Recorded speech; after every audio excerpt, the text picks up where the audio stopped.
కావేరీ జల వివాదంపై తంజావూరులో జరిగిన నిరసన కార్యక్రమంలో ఉదయనిధి స్టాలిన్ పాల్గొన్నారు. ఆయన ప్రసంగిస్తున్న సమయంలో కొంతమంది త్రిష అంటూ నినాదాలు చేశారు సార్. దానికి ప్రతిస్పందిస్తూ ఉదయనిధి చేసిన వ్యాఖ్య, ఒక డబుల్ మీనింగ్ వ్యాఖ్య ఇప్పుడు వివాదానికి కారణమైంది. ఒకసారి బయట ప్లీజ్. ஆனா இன்னைக்கு ஒரு சொட்டு தண்ணீர் கூட வரல. ஆனா இதை பற்றி இருக்கக்கூடிய முதலமைச்சர் வாயை கண்டு பேசுறாரா? பேச மாட்டேங்கிறார். அவருக்கு இருக்கக்கூடிய ஒரே கவலை என்ன? திமுக என்ன பொய் வழக்கு போடலாம், என்ன பொய் கேட்டு போடலாம்.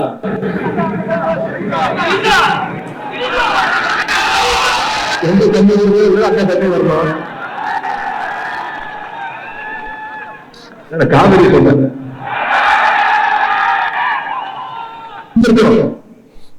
Right sir. ఇక ఉదయనిధి స్టాలిన్ చేసిన ఆ డబుల్ మీనింగ్ వ్యాఖ్యపై టీవీకే అయితే తీవ్ర అభ్యంతరం వ్యక్తం చేస్తోంది. భారతీయ జనతా పార్టీ కూడా విమర్శిస్తోంది. సార్, ఉదయనిధి ఏమన్నారు సార్? నాకు తమిళ రాదు, మీరే చెప్పాలి. నాకు కూడా తమిళ రాదు. ఏంటంటే వీళ్ళు త్రిష అంటే ఏ నీరు రాకపోయినా ఆ నీరైతే వస్తుంది అని అన్నాడు.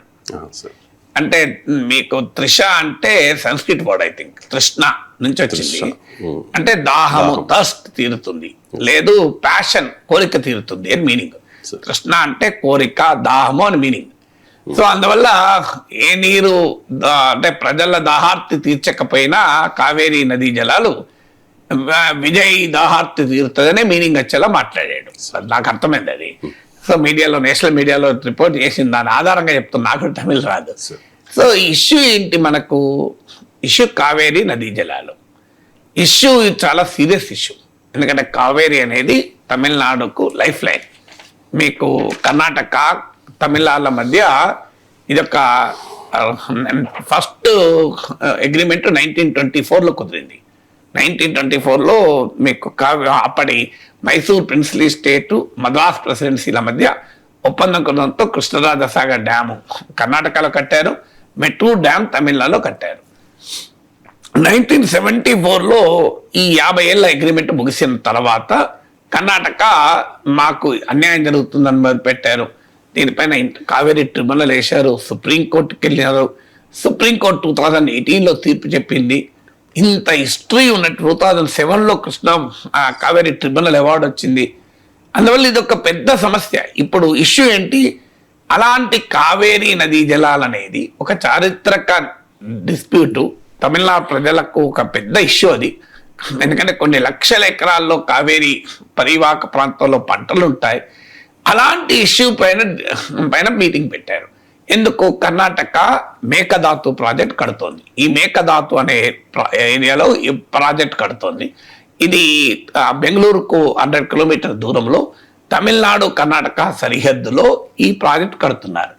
ఈ ప్రాజెక్ట్ కట్టడం వల్ల కావేరీ ఫ్లో ఇంటూ తమిళనాడు తగ్గుతుంది అనేది తమిళనాడు వాదన. దీనిపైన సుప్రీంకోర్టు, కేంద్ర ప్రభుత్వం ఇదంతా నడుస్తుంది.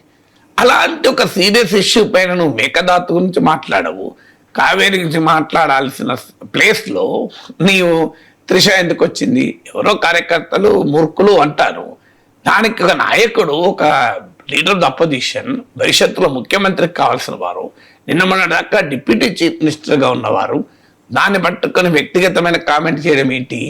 అంటే ఈ యువ నాయకులకు కూడా తండ్రుల రాజకీయాల్ని వంట పట్టుకొని అదే రాజకీయ వారసత్వాన్ని వేస్తే ఇప్పటికైనా అర్థం చేసుకోండి. జెన్సీ మూమెంట్ ఉంది.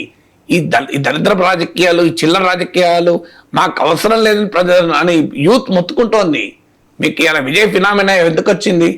ఈ సాంప్రదాయ రాజకీయాల్ని ప్రజలు అసహించుకున్నారు. అందుకే యంగర్ ఓటర్ మొత్తం మీకు విజయ్ కోటేశారు. ఇప్పటికైనా రాజకీయాలు ఉన్న వాళ్ళు అర్థం చేసుకోవాలి. ముఖ్యంగా యంగ్ లీడర్స్ అర్థం చేసుకోవాలి. మా తండ్రులు చేసిన రాజకీయాలే మేము చేస్తామంటే మీ జనరేషన్ వేరు, ఆ జనరేషన్ వేరు. ఈ జనరేషన్ చాలా అసహనంతో ఉంది. ఈ జనరేషన్ అసహనంతో ఉందని మీకు తమిళనాడు ఎన్నికలు, బంకీపూర్ కూడా చెప్తలేను నేను, తమిళనాడు ఎన్నికలు చెప్తున్నాను. యూత్ మొత్తం విజయ్ కొట్టేశారు. ఎందుకు? ఈ డిఎంకే ఏడిఎంకేల మధ్య ఇలాంటి చిల్లర రాజకీయాలే. జయలలిత కొంగులాగడము, మీకు జయలలితను కరుణానిధి రాత్రిపూట అరెస్ట్ చేయడము, ఈ డిఎంకే ఏడిఎంకేలు చేసిన పాలిటిక్స్ అన్నీ ఇవే. మీకు భయంకరమైన కక్షపూరితమైన ఇద్దరు నాయకుల మధ్య, రెండు పార్టీల మధ్య కక్షపూరిత రాజకీయాలు నడిపితే ప్రజలకు చిరాకు వచ్చేసింది ఒక దశకు వచ్చే వరకు అని ఇద్దరిని తీసి పడేశారు, ఇద్దరిని కావ్యనదిలో ముంచేసారు. సో ప్రజలు ఆ రకంగా రియాక్ట్ అవుతారనేది యువ నాయకత్వం కూడా అర్థం చేసుకోవాలి.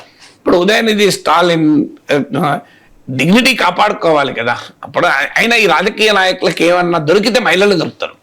ఎందుకంటే ప్యాట్రియార్కి పురుషుల మీద ఇట్లా జోకులు ఏమైనా దమ్ముంటే వేయరు. మీకు ఏమైనా మహిళలు దొరుకుతారు. ఎందుకు? వీరి దృష్టిలో మహిళ అనే మనిషి, ఒక స్త్రీకి వ్యక్తిత్వం ఉండదు. స్త్రీ ఒక వస్తువు వీరి దృష్టిలో, ఎవరో దాహార్తి తీసే వస్తువు అంతే. కమాడిఫికేషన్ ఆఫ్ ఉమెన్ తెలియజేస్తుంది వీళ్ళ మైండ్ సెట్. అంటే నువ్వు డిఎంకే ఎంత గొప్ప ద్రవిడియన్ మూమెంట్ అది. పెరియార్, రామస్వామి, అన్నాదురై ఇలాంటి వారు సంఘ సంస్కరణోద్యమంతో మొదలై సామాజిక న్యాయం కొరకు నిలబడ్డ ద్రవిడియన్ మూమెంట్, ఒక ప్రోగ్రెసివ్ మూమెంట్. ఇలా దిక్కుమాల వ్యాఖ్యలు చేసుకొని బతుకుడు అంటే ఏంటి? డిఎంకే ఇవాళ ఓటమిని భరించలేకపోతుంది. అది కూడా విజయ్ చేతిలో ఓటమి భరించలేకపోతుంది. మిత్రపక్షాలు దూరం అయిపోయాయి. కాంగ్రెస్, టీవీకే, వామపక్షాలు, ఎండిఎంకే ఎవడు మిగలలేదు డిఎంకేకు. డిఎంకే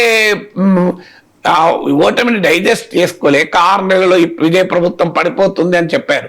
ఆఖరికి ఏడీఎంకేతో కలిసి, తమ బద్ధశత్రువైన ఏడీఎంకేతో కలిసి ప్రభుత్వానికి కూడా ఏర్పాటు చేస్తాను సిద్ధపడ్డారు. అవన్నీ ఫెయిల్ అయిన తర్వాత ఇవాళ విజయ్ని ఎదుర్కోలేక, సైద్ధాంతికంగా ఎదుర్కోలేరు, రాజకీయంగా ఎదుర్కోలేక ఇలా దివాలా కోరు వ్యాఖ్యలతో విజయ్ని డిమారలైజ్ చేయాలి. ఎస్, అది పర్సనల్ లైఫ్. ఇదేమి ఎలక్షన్ల ముందు కూడా వచ్చింది. మీకు ఇలా బీజేపీ నాయకుడు కూడా ఉదయనిధి స్టాలిన్ అరెస్ట్ చేయాలని స్టేట్మెంట్ ఇచ్చాడు.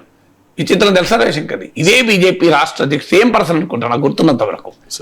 సేమ్ పర్సన్ కాదో గుర్తులేదు కానీ మొత్తం బీజేపీ నాయకుడే త్రిష మీద కామెంట్ చేశాడు. మొదలు ఆయన త్రిష హిట్ నుంచి బయటకు రావాలని. మరి అప్పుడు బీజేపీ చేసింది. ఇప్పుడు బీజేపీ ఏమో నీతులు చెప్తూ డిఎంకేను ఉదయనిధి స్టాలిన్ అరెస్ట్ చేయాలి అని చెప్పి మాట్లాడారు. చూడండి, మన నాయకుడు సేమో కాదో తెలియదు కానీ పార్టీ అయితే సేమ్. బీజేపీ స్టేట్ ప్రెసిడెంటే మాట్లాడాడు. సో ఎందుకు మీకు? ఎస్, ప్రజలు నాయకుల వ్యక్తిగత జీవితాలు ఇంపార్టెంట్ కాదా? ఇంపార్టెంటే, కాదని అంటలేను. కానీ ఎక్కడ దాకా ఇంపార్టెంట్? మీరు ప్రజాస్వామ్యంలో ప్రజలు నిర్ణయితులు కదా. ప్రజలే పట్టించుకోకపోయింది. ప్రమాణ స్వీకారానికి విజయ్ భార్య రాలే, త్రిషానే వచ్చింది. సో అది కూడా పెద్ద ఇష్యూ అయింది. అండ్ తమిళనాడులో ఎంజి రామచంద్రన్కు జయలలితకు ఉన్న సాన్నిహిత్యం తమిళ ప్రజలు తెలియదా? ఎంజీఆర్ వారసురాలుగా జానకి రామచంద్రన్ భార్యను ఒప్పుకోలే ఏడీఎంకే, జయలలితను ఒప్పుకున్నారు కదా. అందువల్ల పర్సనల్ లైఫ్ లో ఉండే అంశాలని మనం పర్సనల్ లైఫ్ గానే చూడాలి. అందులో అశ్లీలత ఉంటే, అమానుష్యం ఉంటే, అమానవీయం ఉంటే ఖచ్చితంగా రైజ్ చేయాలి. దాంట్లో ఏం డిస్ప్యూట్ లేదు. పబ్లిక్ లైఫ్ లో ఉన్నారు కదా అని పర్సనల్ లైఫ్ ను కంప్లీట్ గా అడగకూడదని కాదు. కానీ పొలిటికల్ ఇష్యూస్ ను పొలిటికల్ గా ఫైట్ చేయాలి. నేను ఇప్పుడే కాదు, మీకు నరేంద్ర మోడీ భార్యకే న్యాయం చేయలేని వాడు దేశానికే న్యాయం చేస్తారని చంద్రబాబు నాయుడు విమర్శించిన రోజు కూడా తప్పు పట్టాడు. మీకు గుర్తుంటే ఇది అన్యాయము. నరేంద్ర మోడీ పర్సనల్ లైఫ్ గురించి మీరు పాలిటిక్స్ లో మాట్లాడకూడదు అని. ఈవెన్ చంద్రబాబు నాయుడు సతీమణి ఉద్దేశించి వైసీపీ ఎమ్మెల్యేలు నీచంగా మాట్లాడిన రోజు కూడా తప్పు పట్టారు. రాజకీయాలకు సంబంధం లేదు, నేను ఉదాహరణ చెప్తున్నాను. ఎందుకంటే we should respect women, we should respect culture. ఏంటి దరిద్రం? రాజకీయాల్లోనూ కావేరీ ఇష్యూ పైన ఫైట్ చేయి. విజయ్ లొంగిపోయాడని చెప్పండి, విజయ్ కాంగ్రెస్ తో పొత్తుండడం వల్ల చేయలేకపోతే మీరు ఏమన్నానండి కావేరీ ఇష్యూ పైన, అది ప్రజలు తెలుసుకుంటారు. మధ్యలో త్రిష ఎందుకు వచ్చిందంటే మీకు ఇష్యూస్ లేవని అర్థమవుతుంది కదా.